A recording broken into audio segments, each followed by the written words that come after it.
And the models over the last, I guess, 2 months have been sort of giving us a sense that we're getting there. But in your podcast with Dwarkesh, you sort of walk that back a bit by saying, we may reach a country of geniuses in a data center, but the impact on society will take a long time. Can you explain what that means? Because we thought we'd do AGI and we would be finished and done with it. Yeah, thank you for having us, Rahul. I would say there is this duality between the fundamental capabilities of the technology and the time that it takes for those capabilities to diffuse into the world. Right, we're getting models that are very good at software engineering, that are increasingly good at biomedical innovation. We're not there yet, but we're on this very fast exponential. But when I look across the world and I look across the enterprises of the world, we have many enterprises as customers, freezed in place what the technology was capable of today. I think the economic impact could be much greater than it is, because it just takes time. There are just frictions to adopt things through enterprises, and I think even more so in the developing world. And when I visited Infosys, one of the things I talked about with Nandan was the we're both obviously very interested in making sure that this technology gets to everyone, and Nandan has devoted a big part of his life to many things in that direction, and has built out India's digital public infrastructure. And so I think this question of diffusion, that everyone benefits. So when the foundation models came, Nandan, you said that we should do use cases. And it sounds like Dario is saying the same thing, that even if we do the foundation model, we will still need to do use cases. No, I think it's great what the foundations models are doing and the speed of evolution. But what we have learned is that diffusion of technology is a different ballgame. And how do you get technology to 1 billion people? And I think India, we have a little bit of experience with that. 1.4 billion people on Aadhaar, 500 million people on UPI, 20 billion transactions a month, the world's largest cash transfer system, the largest financial inclusion system, you name it, all that stuff. And we learned that diffusion is a technique. It's both an art and a science. It involves institutions, it involves policy making, negotiations, dealing with incumbents, dealing with newcomers, strategies for execution. So the whole, trust building, so a whole host of things. And I think if all the investments in AI are going to deliver the value to society, not to just to individuals, we'll have to look at diffusion pathways to take this to everyone. And I think India will lead on that. That's why I've always been saying that India should focus on becoming the use case capital of the world. Dario, you had a more recent essay, which you call The Adolescence of Technology, which is a little more somber. Spoke a little bit about sort of dimming the enthusiasm of the first essay. And I want you to perhaps unpack that a little bit. We all have spoken about the risks of the technology, but particularly in the global south, where we think that AI is going to be hugely beneficial for us, we perhaps will have a different calculus on the risk-reward ratio. What do you think about that, and how would your essay address that? I think that's an insightful comment, which is that I think in the global south there's an opportunity for AI to accelerate catch-up growth, to solve a bunch of problems that are in the way of catch-up growth. And so I think AI is a technology that has big risks and big benefits, but in the global south, the benefits may be even bigger than they are anywhere else. But at the same time, that doesn't mean, of course, that the risks aren't real. We kind of, India is the world's largest democracy. We need to think about how democracies handle AI, and how we confront other countries that are authoritarian. That's one of the risks I talk about. Another risk I talk about is making sure that AI systems are safe and predictable, and autonomously behave in a way that's under our control. And everyone in the world has to worry about that. That affects everyone in the world. And then I think of particular relevance to India is the concerns I raised around economic displacement, right? Where, I think the signature of this technology is going to be that it greatly grows the economic pie for the whole world. And again, huge upside because the opportunity for catch-up growth, growth can be very, very fast. But there things are going to change, and there's some potential for disruption. And I think what I've been thinking about as I visited India these last few days, and the last time I visited, is how can we work together with the companies in India to kind of drive this growth for everyone, to make sure that the existing companies, large and small, continue to prosper along with us and the other makers of AI, and also on a philanthropic basis, how we make sure that the benefits reach everyone, both in an economic sense, in a health sense, in kind of other senses. So I think India is, it kind of offers a particularly keen distillation of especially the benefits, but also the risks. Nandan, you've had experience with an adolescent technology with the whole DPI. In the early days of DPI, it was challenging. There were challenges with getting the big vision, which of course now we're looking at, and in hindsight it looks like it was easy, but the early days was difficult. So, as the father of a mature technology, would you want to give the father of an adolescent some advice? I know that makes me a grandfather. So I think when you talk about diffusion, and you have to think of AI. Everybody agrees is like a general purpose technology. Like people give the simile to fire or electricity or whatever. It's about starting from the user and how can we improve their lives. How can we take 1 billion people and help them to learn better? How can we take 1 billion people and give them better healthcare? How can we take 500 million farmers and improve their earnings? You have to start from there and then figure out how to make it happen. And it's not just technology. Technology is just one piece of the puzzle. It's about institutions. It's about trust building. It's about negotiations. It's about guardrails, which Dario mentioned. It's about working with different stakeholders and making them go towards a common vision. So diffusion is difficult. It's not a simple task. So I feel that India will demonstrate this because we have the experience of diffusion at population scale in all the various areas. And obviously, diffusion of AI, there are some differences that we need to think about, data, guardrails, and so on. But I think we can build a pathway or multiple pathways to that goal. And that will show the world, because I believe right now in AI, there's a race to the top and a race to the bottom. And the race to the bottom is faster than the race to the top. So I think all of us who have a stake in AI being useful to humanity have to accelerate and redouble our efforts to make the diffusion happen. Otherwise, the consequences are going to be very, very difficult, because there's going to be a backlash. If the only thing that AI does is create deep fakes or raise the price of your power bill, or all the other things that are happening, people are going to respond. I mean, the resentment of the blue collar worker led to the train wreck of globalization. The resentment of the white collar worker is going to lead to the train wreck of AI. So I think we really have to work very hard to show profound, useful cases of AI. Dario, you were in India in October, and you're back again now. You spend a lot of time actually with the developer community. You clearly were impressed because you've come back so quickly. Could you tell us a little bit about, what your experience is with how India is building and using AI? Perhaps just go through the stack. I mean, enterprise, small business, startups, then developers. What's different about the way India does it? Yeah, so I would say there's just an excitement here and technical acumen, and we can even see it in the statistics of usage of Claude.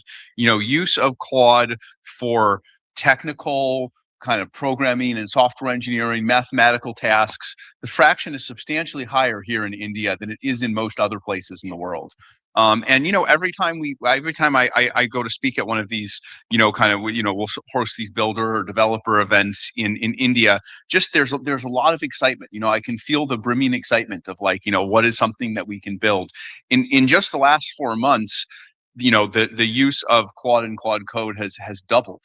Has doubled in India, and I'm sure it's the same for the other. I don't say that to promote Claude and Claude Code. Like, it's more a statement about the kind of excitement in India on the enterprise level. I mean, the two of us just announced a partnership just yesterday. So we're really excited to work with all the large enterprises in India.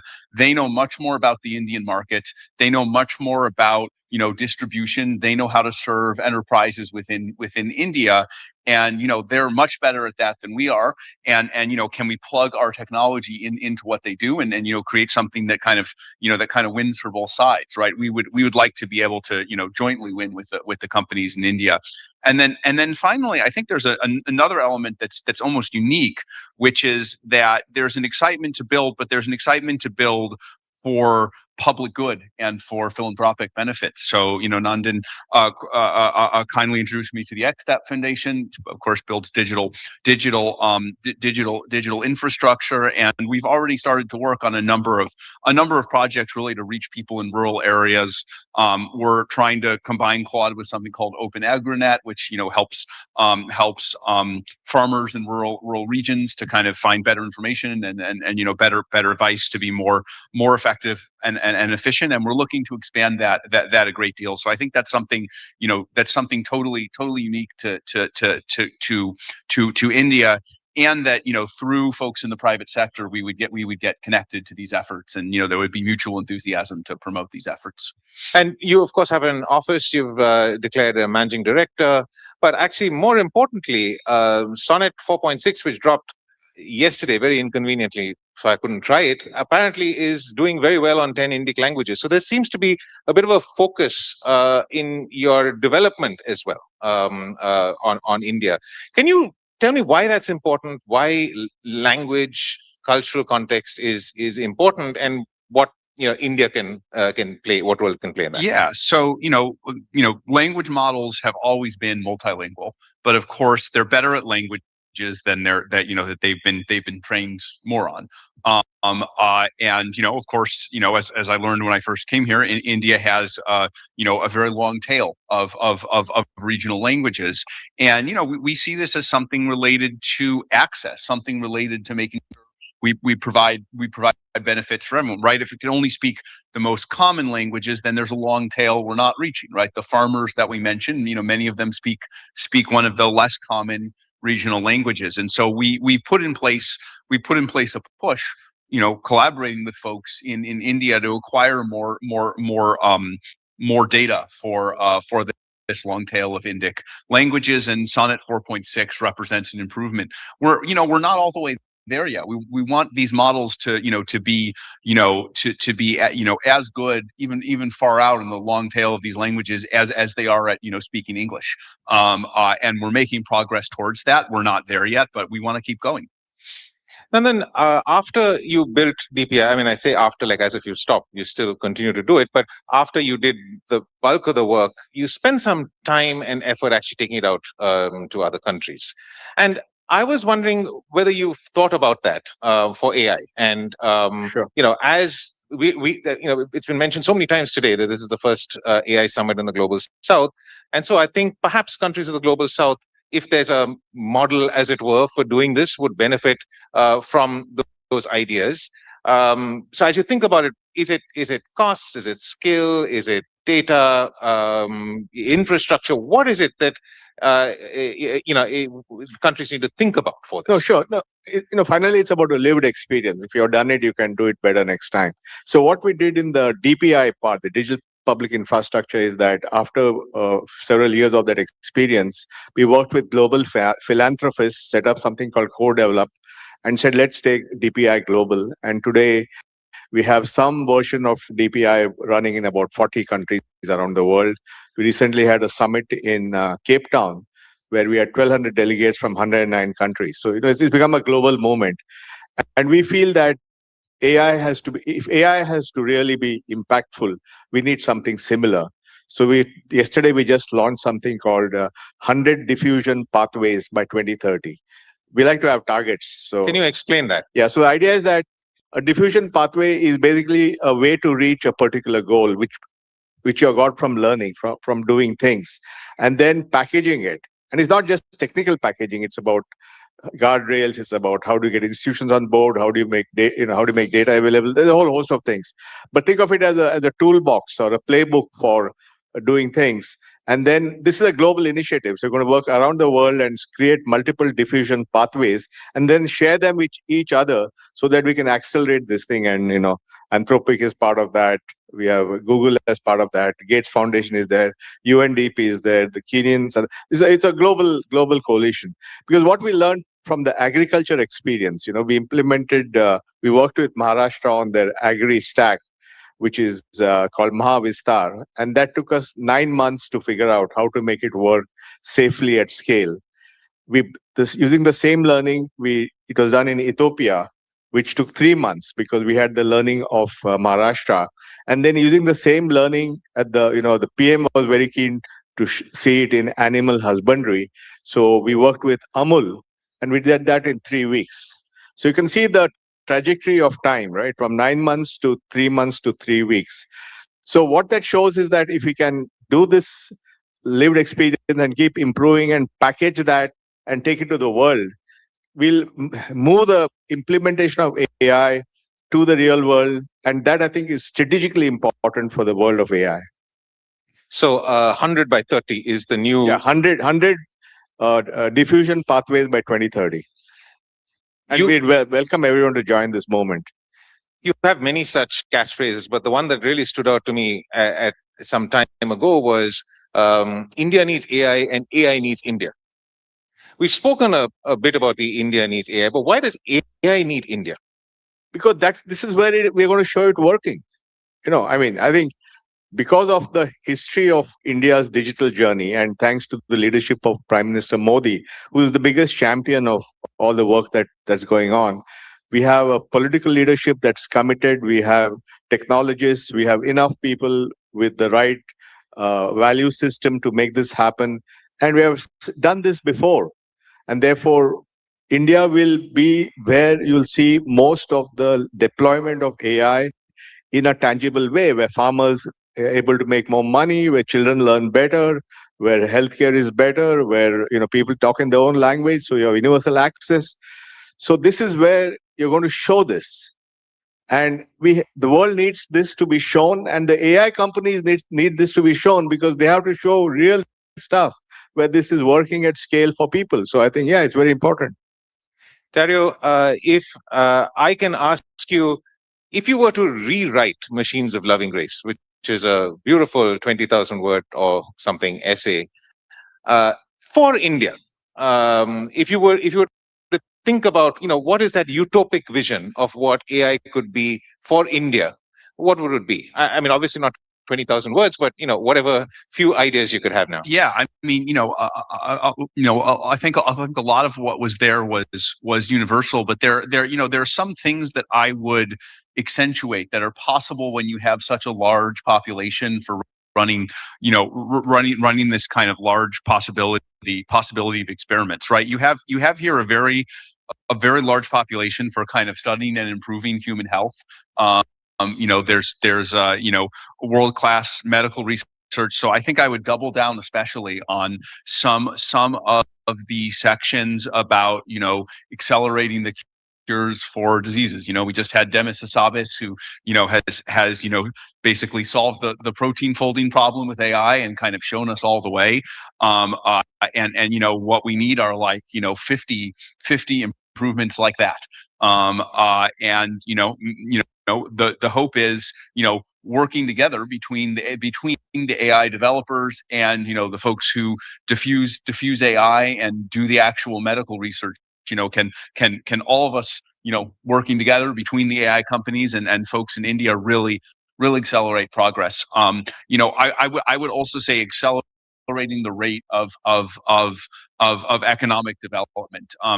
There is so much technical potential and technical adeptness in India, and it actually almost seems like a perfect case study for the idea that AI could really accelerate economic growth, because it seems like the base ingredients are kind of all there, and AI could help to tie them together. So, in the developed world, I've wondered, well, could AI lead us to, 10% growth rates, which sounds absurd, but that's the thing I imagined in the positive scenario of machines of loving grace. But I think here in India, there's a lot of catch-up growth to be done. There's an enormous amount of technical potential and ability, and as I'm seeing, there's this eagerness to adopt AI. So India is one of the few places in the world where I wonder, could there be 20 or 25% growth, which is, sounds absurd, is unknown anywhere in the world. But as I think about this, it kind of stacks all the factors for a very bullish picture of how that growth could happen. So, I think I could imagine being in India being one of the countries in the world that most embodies this. Certainly the large country that most embodies this.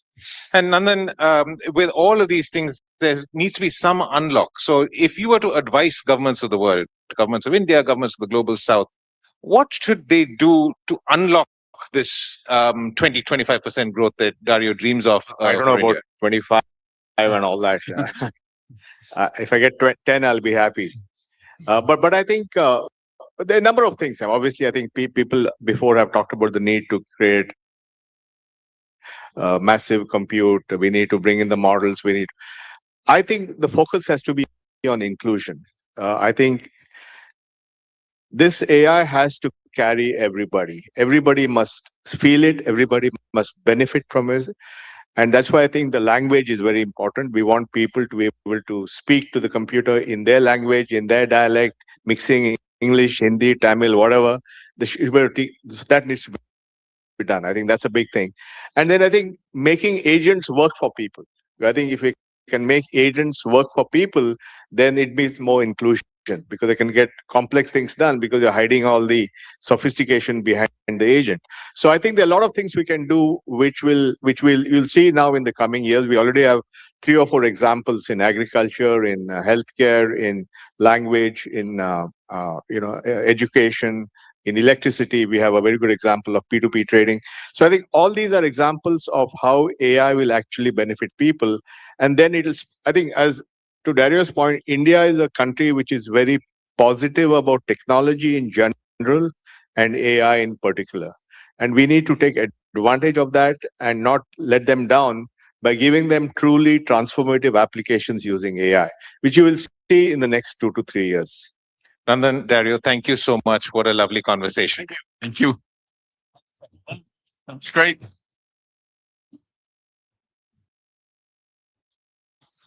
Welcome, Dario. Great speech in the morning.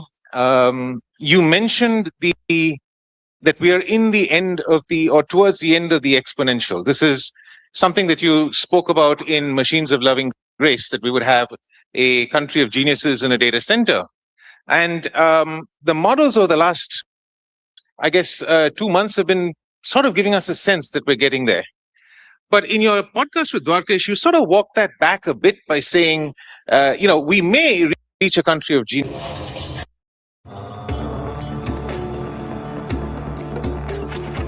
When your car runs on a CNG, you run on ambition to the edges of the world. Maruti Suzuki SCNG. Run on what you love. Pass it down to me. Lock it. Why my players not running, man? हमारी team है ना क्या भाई? कैसे ही भागेगी? नहीं गलती है. Bro, तेरा गेम खराब है. वो तेरी गलती है. But obesity is a chronic disease. Disease. हम सिर्फ एक failed diet या एक missed workout को blame करते हैं. But there's a lot more at play here. Medical science ये कहते हैं कि वेट लॉस को बहुत सारे फैक्टर्स अफेक्ट करते हैं जो हमारे कंट्रोल के बाहर है. Is that why I'm struggling to lose weight? Maybe. But stop blaming yourself. Qualified doctor की advice can make weight loss easier and healthier. Have a weight loss conversation with your doctor today. Issued in public interest by Lilly, a medicine company.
Thank you.